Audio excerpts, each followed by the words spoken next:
आणि पालकांना सुद्धा, विद्यार्थ्यांनाच नव्हे पण पालकांना सुद्धा त्यांच्या विद्यार्थी दशेत देणारे एक थोर, एक चांगले व्यक्तिमत्व सुनील सावंत सर हे 3 दिवस झाले न थकता न कंटाळा करता आपल्या विद्यार्थ्यांना पालकांना मंत्रमुग्ध करतात।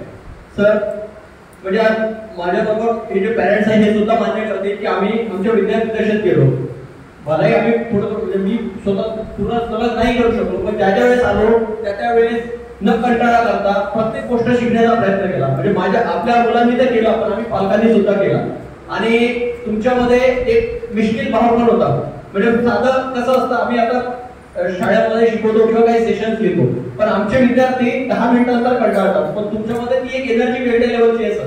आणि ती एनर्जी आम्ही नक्कीच आत्मसात करण्याचा प्रयत्न करू की ज्या याच्यामधून आम्ही आमच्या विद्यार्थ्यांना खरंच चांगलं काहीतरी देण्याचा प्रयत्न करू। तुमचे उदाहरण खूप सुंदर असतात, खूप एनर्जीफुल असतात आणि खूप चांगले असतात।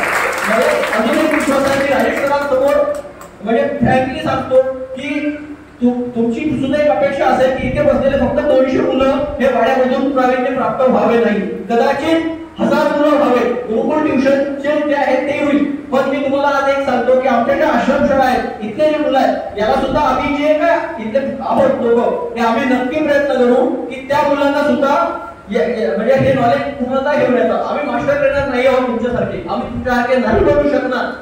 आम्हाला माहिती आम्ही नाही कितीही प्रयत्न केला, कितीही प्रॅक्टिस केली, काही केलं तर नाही बनणार, पण आम्ही 10% जरी तुमचं नॉलेज आमच्या विद्यार्थ्यांना देऊ शकलो तर ही आमच्यासाठी खूप मोठी गोष्ट राहील।